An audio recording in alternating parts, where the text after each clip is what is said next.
Tonight, the crash of a small plane near Nashville. All 5 aboard are dead. U.S. officials confirm all were Canadian. We're still trying to determine why he decided to overfly the airport at 2,500 feet. Audio from the pilot in the final moments. The punchline from Just for Laughs is no joke. This year's big festival is canceled. It's kind of like saying we can't have Christmas this year. You know, it's that big a hole.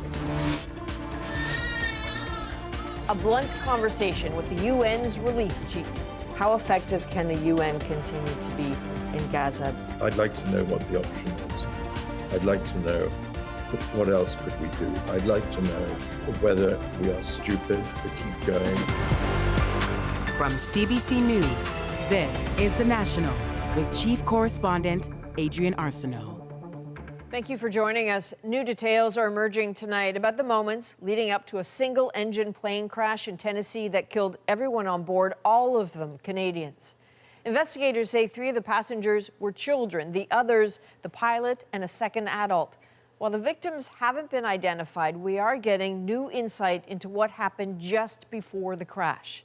And a warning, you're about to hear audio from inside the cockpit as the pilot realized he wouldn't make it to the runway. Thomas Dake now with how that information is being used to better understand how this tragedy unfolded. On a busy Nashville highway Monday night, a flash of light is seen careening to the ground, then a burst of flames. The plane crashing down just meters from the interstate. Oh my God. With drivers taking video of the fire as they went by. That impact was catastrophic and did not leave any survivors. From that wreckage, crews pulled the bodies of 2 adults and 3 children, all Canadian citizens who'd left from Ontario earlier in the day. According to data from the tracking website FlightAware, the aircraft took off from the Milton area west of Toronto, first flying to Erie, Pennsylvania, then landing in Kentucky. But when approaching an airport in Nashville, the pilot overshot the runway, then made a U-turn before crashing to the ground. We're still trying to determine why he decided to overfly the airport at 2,500 feet. I don't know that yet. This was the plane that crashed, a single-engine Piper aircraft built in 1978, according to records obtained by CBC News. The pilot reported engine failure in the final seconds before going down, the nerves evident from his voice. Yes, I have the runway in sight. Runway 2, clear to land. I'm too far away, I won't make it. It was dark, and the angle that he came in, it would have been very, very difficult for him to land on the interstate because he came in perpendicular to the interstate. Investigators carefully moved the wreckage to start looking into what went wrong. But the fact it burned so badly is one clue. The plane wasn't low on fuel, says this aviation safety consultant. Whether or not the pilot had just switched tanks because he was landing and accidentally selected an empty tank, this will be something that the NTSB here in the United States will look at. This is terrible. Thomas, I understand you've done some digging into the origin of the plane. Yeah, civil aircraft records show that this plane was registered to a company incorporated in Vaughan, Ontario last year. And again, according to public records, one of the 2 directors of that company, their name matches that of a person who's listed as having received their private pilot license in Brampton, Ontario in 2022. We've heard from Global Affairs Canada this evening. They will only say so far that they are aware of reports of the deaths of 5 Canadians in Tennessee. All right, Thomas, thank you. You're welcome. Turning to U.S. politics now, millions voting to decide who will battle for the White House on this presidential cycle's Super Tuesday. More states hold primaries or caucuses on this date than on any other during the nomination calendar. Both Joe Biden and Donald Trump looking to dominate their respective races. Those contests are spread across more than a dozen states, from Maine to California and from Texas to Alaska, with over 2,200 total delegates in both parties up for grabs. Both frontrunners are moving closer to clinching their nominations. So Katie Simpson is tracking those results from Washington tonight. Katie, a huge night for Donald Trump. Yeah, it's a blowout for Donald Trump. Huge turnout, clear wins, launching him even closer to the Republican nomination. He's so confident that in his victory speech, Trump didn't even bother mentioning Nikki Haley.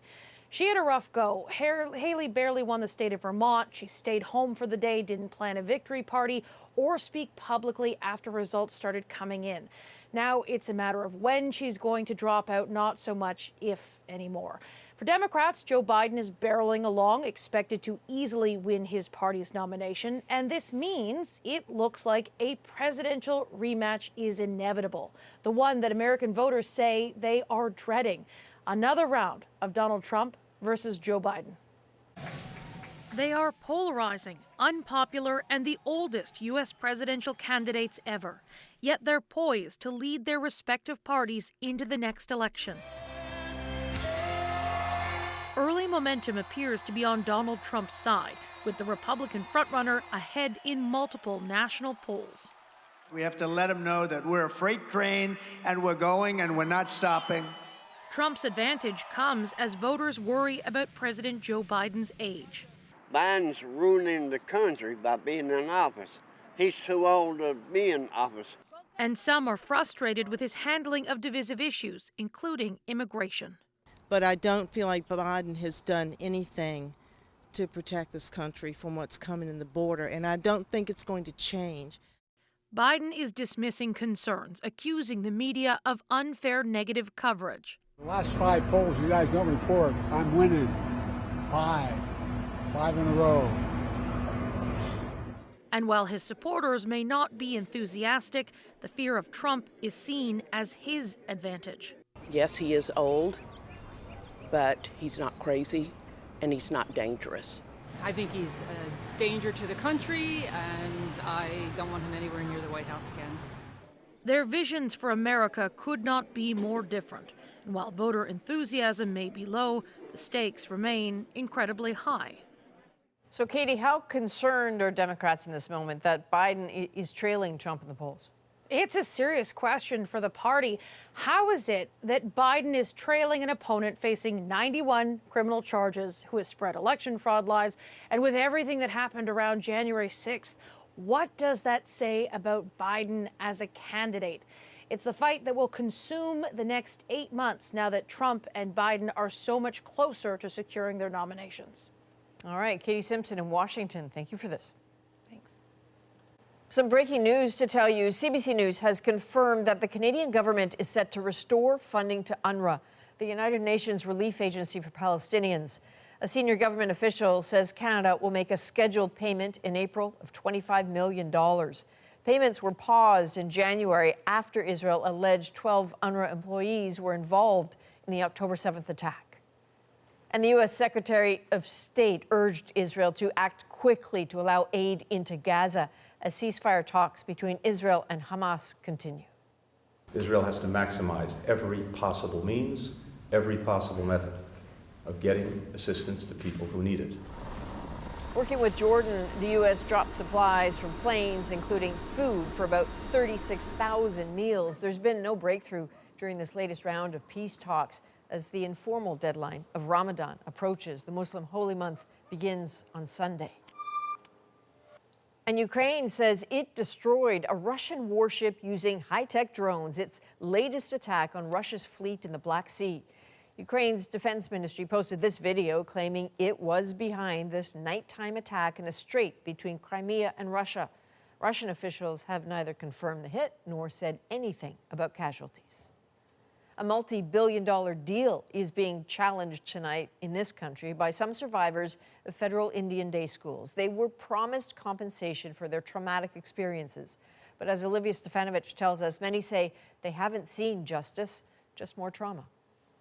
I was also ashamed to share my abuse and my trauma. Margaret Swan reads one among hundreds of complaints she's gathered against a multi-billion-dollar settlement agreement she helped create and then quickly came to question. I thought I would fall apart. Not so long ago, Swan became a lead plaintiff in a class action against Ottawa for harms caused at federal Indian day schools, institutions like residential schools, except children went home at night. Students who attended these schools were subject to sexual, physical, and psychological abuse. In 2019, a deal was cemented between day school survivors and the federal government.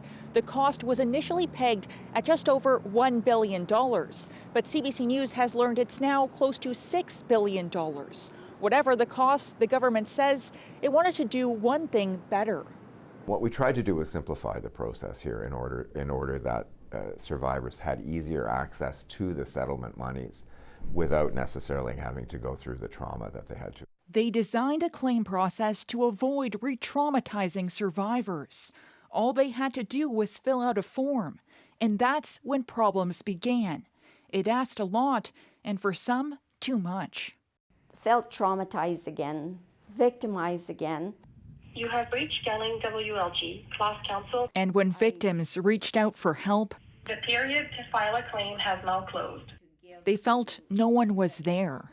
I felt compelled to just sign it, and I guess I suffered the consequences. That's the Waterhen School. Waldron hired her own lawyers to update her claim. She was denied. Now CBC News has learned they're asking Canada's highest court to intervene. These aren't insurance claims. These are claims dealing with real people who were victims of abuse as children. And Olivia, what if the Supreme Court agrees to hear Jesse Waldron's case? Well, Adrian, Ottawa will find itself in a difficult position, facing off against one of the day school survivors it promised to help. Now, it could take a couple of months before the court makes that decision. In the meantime, there are tens of thousands of survivors who are waiting to have their claims settled. The government has received almost 185,000 applications for compensation, and the majority have been paid out at the lowest level. All right, Olivia Stefanovich in Ottawa. Police in Ontario are investigating a dramatic school bus rollover that sent multiple children to hospital. The crash happened around 8 in the morning just east of London. One child pinned beneath the bus was airlifted to hospital, was treated for non-life-threatening injuries. 4 others suffered minor injuries. British Columbia has launched 13 lawsuits accusing people of buying subsidized condos that they should not have qualified for. That as CBC News is learning more about just how exploitable the system really was. Lindsay Duncombe now with what went wrong and the calls for accountability. What happened at this condo building in Victoria is raising questions about the BC government's ability to live up to affordable housing promises. It's a total mess. The province provided a $53 million low-interest loan to the developer of Vivid condominiums. The goal? Those savings would be passed on to qualified buyers like Brady Quaid. Household income? Less than $150,000. Doesn't own any other properties. He promised to live in his one-bedroom condo for at least 2 years, no rentals. He bought the place for just over $308,000. That's below market. There was a sense of needing to be honest and truthful that I did fully meet those requirements. And there was no part of me that was looking to game the system. But BC Housing says some of his neighbors were. It launched 13 lawsuits against buyers it alleges didn't even move in. Among them, a retiree who owns a $1.7 million home, a couple owning 5 properties worth more than $3.2 million, another owning 2 condominiums, and a company that owns or operates 9 other properties. They weren't able to flag that people had multiple properties in a simple purchase transaction where a simple land title search connected to these people's names would have discovered that. BC Housing is also suing this real estate agent who it says bought a unit for herself, didn't live in it, and made $53,000 in commission selling to others, nearly all of whom the government now says shouldn't have qualified. She denies the allegations and didn't return calls from CBC News. BC Housing says the buyers were vetted by the developer and a third party, then audited by government. It's important to note that anyone that tries to use schemes to try to find ways to take affordable housing that's meant for people who are struggling will get caught, and in this case they were. BC Housing is seeking punitive damages from the defendants as a deterrent. The developer, Chard Developments, would not comment while the cases are before the courts. Lindsay Duncombe, CBC News, Vancouver. We are one day out from the Bank of Canada's next interest rate decision, one that comes as some homeowners have already reached a breaking point. According to a new report by Equifax, the number of people who were overdue on their mortgage in the last quarter of 2023 was up about 52% year over year. Part of the problem, massive increases to monthly payments when people renew. The average across Canada was a rise of $457, $680 for people in Ontario and British Columbia. A major lender has begun rejecting mortgages for homes in some high-risk flood zones. Alison Northcott now with how this could affect people who already own those properties and what it could do to the housing market as a whole. It started with the street right next to us. And Tanya Carroll will never forget the 2017 flood. We were woken up in the middle of the night by the firefighters, and we were rushed out. Carroll lives in what's known as a 20-year floodplain, which means there's a 5% risk of flooding any given year. That's now considered too risky for Desjardins, a major financial institution based in Quebec. It will no longer offer new mortgages for properties on 20-year floodplains across the province. Residents like Carroll worry what the change will mean for the value of their homes. If I do decide in the future to sell my house, what's going to be the chances that I'll be able to get what it's worth at that time? Will it be worth? Is that going to then, downgrade the cost of, the selling price? Desjardins said in a statement the impacts of climate change, including water damage, are growing in importance and causing substantial damage. The company points out less than 5% of its mortgaged properties are in high-risk flood zones, but says homes in these areas are generally uninsurable, and it needs to account for the risks. People might not be able to pay their mortgages if a major flood event occurs. Several insurance companies have made similar moves, with more than 1 million Canadian homes deemed uninsurable for flood risk. If mortgage providers are next and others follow Desjardins' lead, there could be a huge impact, says this expert. So you're going to have eroding and cascading effects throughout the residential housing market within given regions across Canada in these high-risk areas. In the Montreal borough of Pierrefonds-Roxborough alone, the mayor says there are thousands of households in flood zones. Will the other banking institutions follow suit? Which creates a major issue, because if you don't have cash at that point to buy a home, folks that have these homes will be stuck with them. The property value goes down. Experts say it's another reminder that Canada needs to do more to adapt to avoid risks caused by climate change. Alison Northcott, CBC News, Montreal. Justin Trudeau has announced the date for the state funeral honoring former Prime Minister Brian Mulroney. It will be held Saturday, March 23rd in Montreal. Canadians will have a chance to pay their respects to Mulroney before the ceremony later this month. His casket will lie in state in Ottawa, will then be on display to the public in Montreal. Mulroney died last week at the age of 84. A huge blow tonight for audiences and performers of comedy in this country and beyond. We were just crossing our fingers and waiting for dates to audition, and now that's kind of gone. Just for Laughs files for creditor protection. We have reaction next. Plus, an underwater coal mine some worry is a catastrophe waiting to happen. The company definitely did not instill a safety culture at the mine. The future of Cape Breton's Donkin mine. And later, 4 very timely birthdays. It just feels like a dream. A Saskatchewan family welcomes Leap Day quadruplets. We're back in 2 weeks.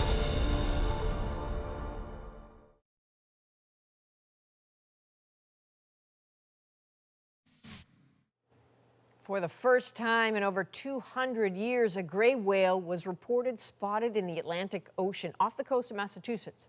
For centuries, gray whales were found exclusively in the North Pacific region. Scientists attribute the rare visit to warming waters caused by climate change.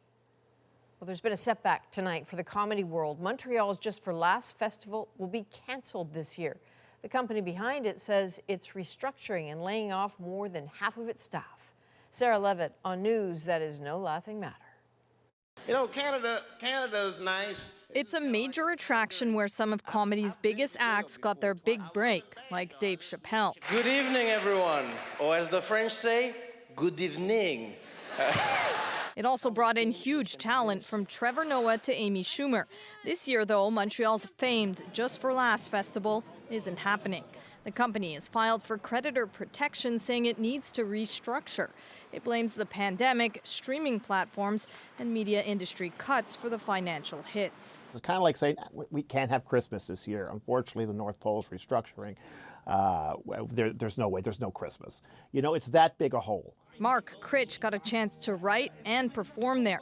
It was also where he successfully pitched the idea for his sitcom, Son of a Critch. For Canadian talent, it's an incredible opportunity because not only do you get to perform alongside a lot of the greats and the legends of the business, but you're put in a room where you're in front of all the deal makers that can change your life. Just for Laughs is the reason why I started doing stand-up comedy. Abby Stonehouse says the festival provided opportunities for local talent. The news is unexpected, she says, because Just for Laughs was still accepting submissions. We were just crossing our fingers and waiting for dates to audition, and now that's kind of gone. What do you guys need?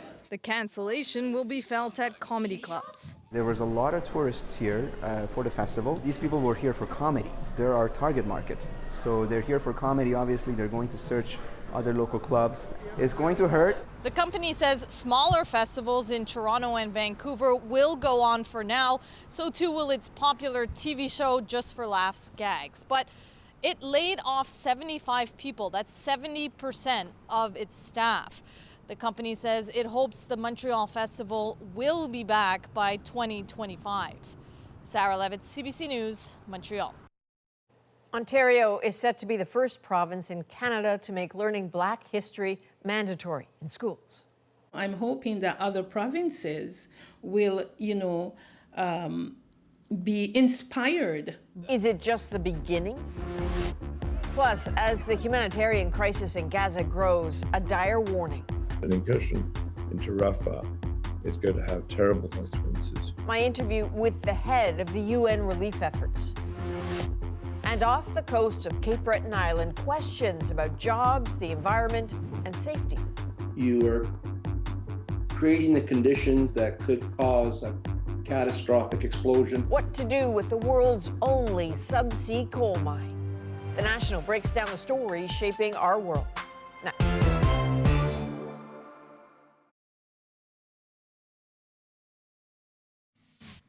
And there we can see Crew 8 being joyfully welcomed aboard the International Space Station. A very warm greeting for 3 NASA astronauts, 1 Russian cosmonaut who came on board the International Space Station today. The group, dubbed Crew 8, were welcomed by the previous team, clearly with hugs and big smiles. They will be there for around 6 months. Ontario's curriculum will soon feature more Black stories. It is part of the province's plan to paint a fuller picture of Canadian history. Deanna Sumanak-Johnson now with what's coming to the classroom.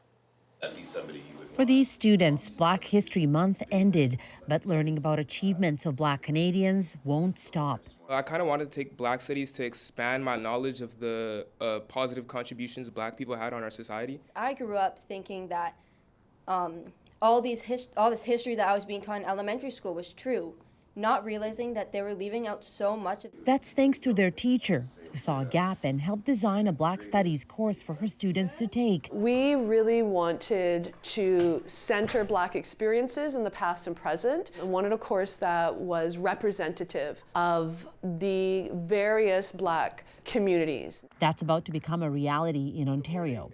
Starting in 2025, grades 7, 8, and 10 history classes will include mandatory learning with an emphasis on elevating Black history as Canadian history. The announcement, first of its kind, stirred up reactions around the country. I'm hoping that other provinces will, be inspired.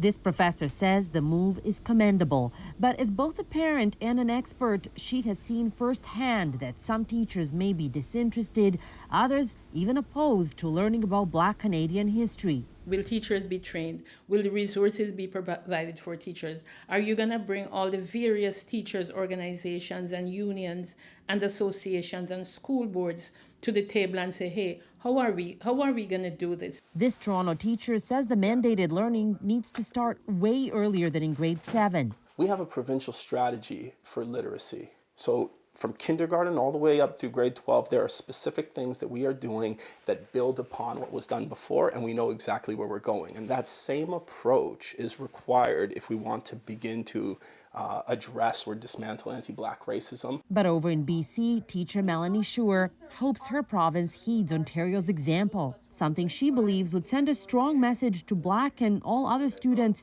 that Black history matters well after February is over. Deanna Sumanak-Johnson, CBC News, Toronto. Now it's time to dig deeper into the stories shaping our world. High wages and big investments versus the proven danger of underwater coal mining. That's still not enough to scare me to not go to work. But first, bleak insight into Gaza's crisis of hunger from the UN's aid chief. Martin Griffiths says he is terrified about where Israel's army might go next. That's the thing that worries us most at the moment. We connected earlier today after he watched the national story about a sick little boy deprived of food who did not survive. I'm wondering what goes through your head when you see those pictures. When I see that happening, the innocent suffering for the sake of what other people, terrible people, did on October 7th, I find it deeply shocking, particularly shocking because it's increasingly clear to me that we're living in a world where the norms that we've built up, that Canada has been so much in the lead on all these decades, is under threat now. So when you see that happening to a kid, I don't begin to understand how that could be. In another way, as alarming are the pictures of the airdrops. You know, a measure of last resort, it's ineffective, often it's inefficient. How did it get to the point of airdrops into Gaza? The problem with airdrops is scale, cost, control of the aid when it hits the ground and how it's going to be distributed. The fact that we are getting involved in airdrops now is a testament to the desperation that we have to look at any way of getting aid into Gaza. 500,000 people close to famine. It's extraordinary speed, incredible speed, racing towards famine. If you don't have control on the ground of what's being dropped, you're missing a huge part of the obligation. One of the ideas that's being discussed in the UN with the Israelis and others is maybe the use of the stadium up in the north, in Gaza City, as a place for airdrops where you could control the reception area. But you've got to have a distribution point. We've been trying to get agreement on a northern access route going into Gaza in the north. I think we're getting closer to an agreement on that. But it's really important that we get that agreement, because if we can go in through the north, we don't have to suffer the problems of congestion and lawlessness and so forth in the south. But we need, trucks to be allowed to pass. We need protection by the police, proper agreements which are sustained with all sides to allow for safe delivery. And we need, of course, UNRWA to be there as the prime mover of the humanitarian operation in Gaza. You mentioned that if trucks were to go in, you need to have police there. What police? Because the only police there are Hamas. Well, the Palestinian police, it has to be. They're the ones that try to protect our convoys. We also need, of course, complete cooperation with the Israeli authorities, the IDF, naturally, who are, have responsibilities for security in Gaza. We can't see again what happened the other night when 100 or more were killed in that sort of midnight convoy. So security, which is where we have a lot of discussions, really every day, very good access and discussions to Israeli authority as one of our key asks. But also, how do you have that conversation with Israel? I mean, Hamas is a terror organization listed by Canada and other countries. Certainly Israel has said it wants to eliminate Hamas. How does it then sign on to saying, we'll eliminate Hamas, but it's okay if the police who are paid by the administration run by Hamas guard the convoys? That sounds like that will be a difficult conversation. Well, I don't think it's the police run by Hamas. It's the police run by the municipal services that continue to function to serve their communities across Gaza. This is not the Hamas that I see and you see, obviously the committer of terrible, terrible acts. Gaza still is a society which needs our support. That's why UNRWA is so vital to us. I would distinguish that these local police forces are not the Hamas that we saw going crazy on that awful day of October the 7th. How effective can the UN continue to be in Gaza? Because your credibility in the eyes of certainly Israel and other parties is diminished. UNRWA funding is a problem. The EU has announced it would continue its funding as the investigation surrounding, this alleged involvement of the 12 staff members in October 7th attacks. Yeah.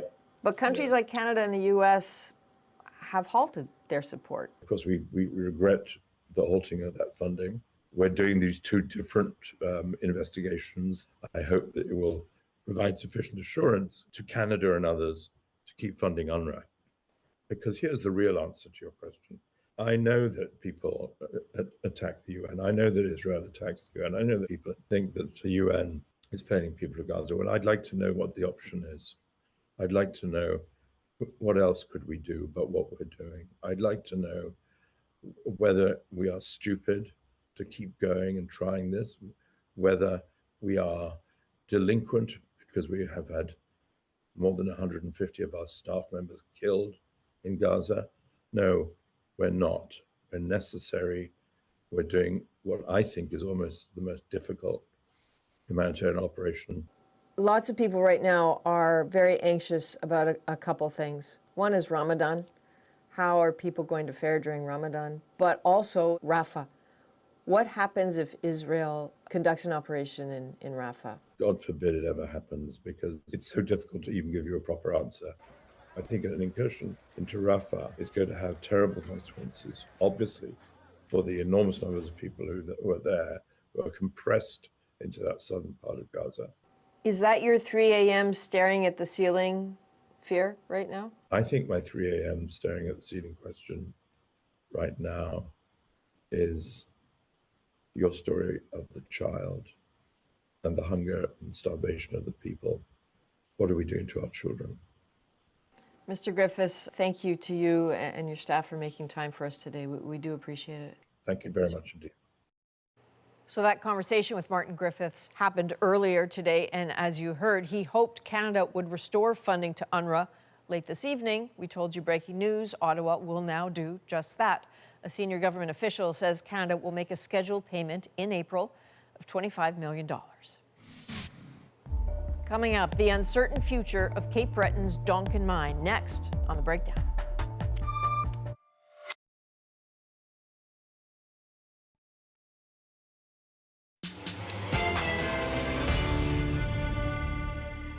Nova Scotia's underwater coal mine has a record of roof falls and safety violations.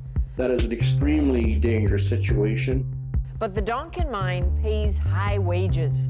I should be the one that decides what's safe and what's not. Others say the time has passed for such a dirty fuel. I don't believe in polluting just so somebody could make some money. Tom Murphy breaks down all the competing interests that add up to the Donkin dilemma.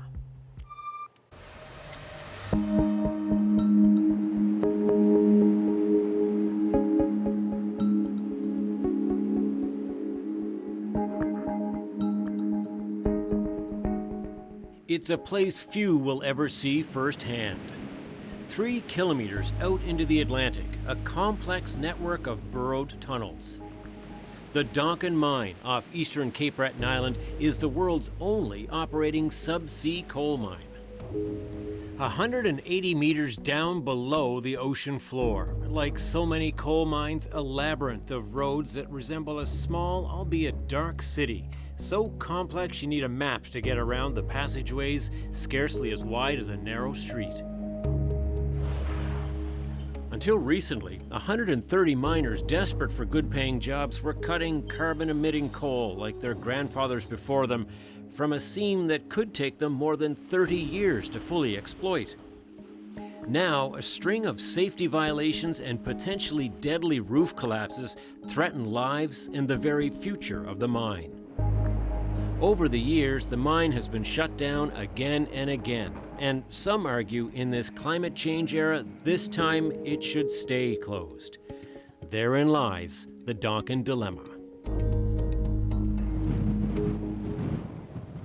The village of Donkin knows hard times, built by proud generations of miners who accepted the risk of going underground, a gamble some of them lost.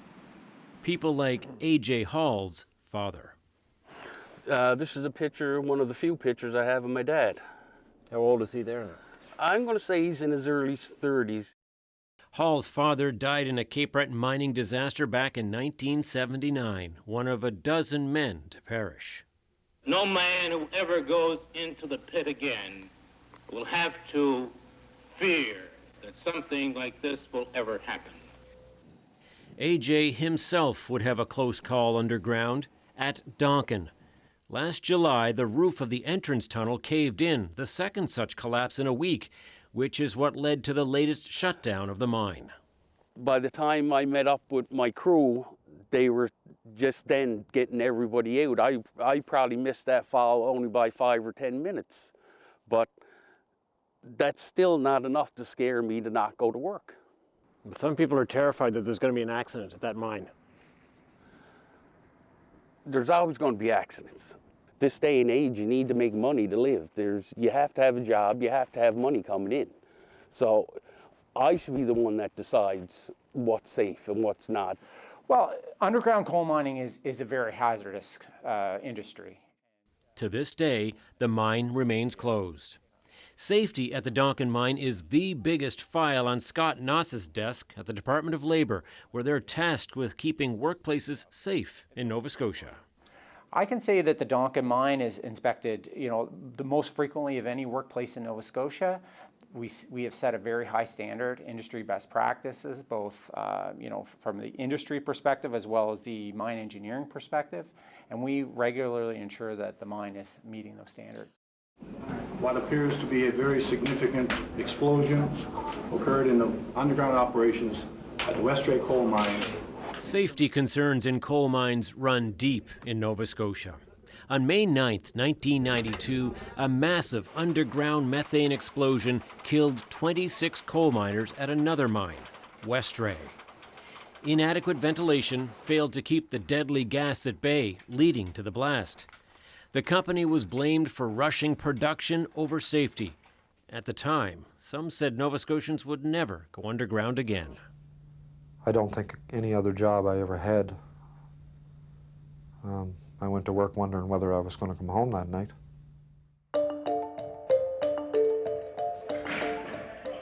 Donkin was first dug in the 1980s by the federal government, but never operated because of low prices at the time. The mine was eventually bought by American Chris Klein, described as a flashy billionaire, one of the last coal tycoons. By 2017, he had formed Cameron Coal, a company named for his daughter, and was pushing hard to extract coal. Coal prices were beginning to rise, and if there was money to be made, James Edwards, deputy mayor of Cape Breton Regional Municipality and a community liaison with Cameron Coal, says his community wanted a piece of it. The industry is there, the product is there, an international developer pumping hundreds of millions of dollars into the Cape Breton economy.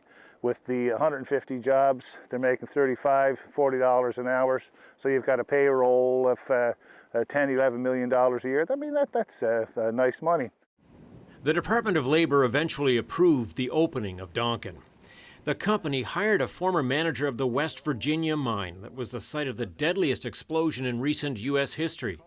He eventually resigned, but it led to questions about Cameron Coal's commitment to safety at the Cape Breton mine. Gary Ty unsuccessfully tried to unionize the workers at Donkin. The company definitely did not instill a safety culture at the mine. They cut corners. They did not put proper training in place. They did not maintain proper safe working conditions. 3 weeks into production, a discovery. Turns out the company did not have adequate ventilation to safely handle the methane gas, and the province shut the mine down. Gary Ty asks, How was the mine allowed to open in the first place? That is an extremely dangerous situation. You're not rendering the methane harmless. You are creating the conditions that could cause a catastrophic explosion, such as was seen at Westray. That mine did operate for 3 weeks with that substandard ventilation system. Was that an oversight? Well, I wouldn't say it was an oversight, but as the regulator, we were not aware of that. When the company fixed the problem and reopened, the list of warnings and violations soon grew. Roof falls became more common. It seemed nothing was going Donkin's way. In 2019, Chris Klein and his daughter Cameron died in a helicopter crash in the Bahamas. And a few months later, after another stop work order, Cameron Coal closed the Donkin mine, citing ongoing roof falls and costly closures. It said its decision was final. There was relief from those who had long argued Nova Scotia should put coal mining in its past and go green, not mine dirty coal. People like Mi'kmaq activist and environmentalist Elizabeth Marshall. I don't believe in polluting and creating pollution just so somebody could make some money. It's not worth it. And in this instance, in this case, that appears to be what it's all about. It's just the coal mining company wants to earn a few bucks. But 2 years later, the global price of coal roughly tripled. Cameron Coal had already put a lot of money into the Donkin mine. Extracting more coal was the only way to get it back. The province gave the company permission to reopen the mine. They want to take that coal out of that mine. Yeah, I'm sure they do. It's money. It's like it may as well be gold. Lucrative indeed. Even the Mi'kmaq chiefs wanted a piece of the action, signing a royalty agreement with Cameron Coal to mine the coal and put money in the band's coffers. You've never felt political pressure of any kind then? No, as a safety branch, we are, as a regulator, it's a very important responsibility, and we make sure that we fulfill our duties. But those roof falls last July, including the one the day A.J. Hall was working, has given the Department of Labor more reason for concern. Yeah, my reaction was, instant concern for the miners and their families. It could have been a serious situation had miners been traveling in that area at the time of the rockfall.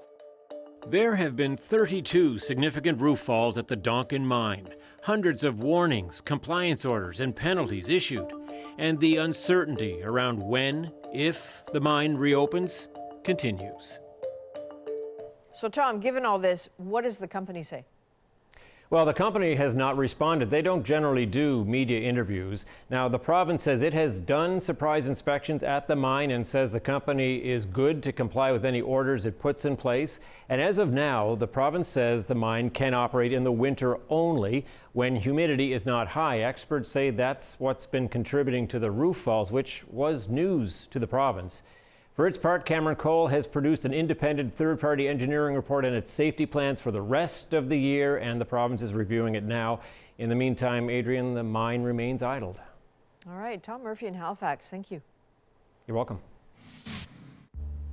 Next, a family in Saskatchewan welcomes home quadruplets on a very special day. I gave birth on February 29th, leap year, and I feel like we're truly blessed. The serendipity of it all in our moment.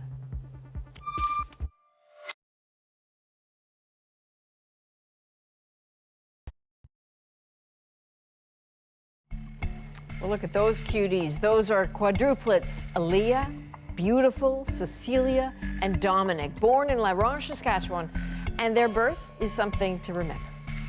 If having quadruplets wasn't already amazing, they were all born on Leap Day, February 29th, which, as you know, only comes around once every 4 years. Their lucky birthday is our moment. They came in fours. It just feels like a dream. I gave birth to quadruplets on February 29th, leap year. I didn't realize the date and like how precious it was. I feel like we're truly blessed. Like, this is meant to be. How will you, celebrate their birthdays moving forward? Good question. I don't even know. Probably have it on the 28th or the 1st. I don't know how we're going to do this. We went with the ABC. ABCD. Yeah. Leah is her name for baby A, and baby B, her name is Beautiful. Baby C, her name is Cecilia, and baby D, her name is Dominic. We didn't want to get mixed up. We have 9 kids all together. Babies ain't out of the hospital yet. When they're out, it's going to be a lot. Definitely going to be a lot. So these little ones were 2 months premature, just determined to show up. Dad was working at a diamond mine and booked it, drove like 9.5 hours to get there to the hospital. For all of us here at The National, thank you for being with us. You can watch anywhere, anytime on the free CBC News app and subscribe to The National's YouTube channel. I'm Adrienne Arsenault. Take care.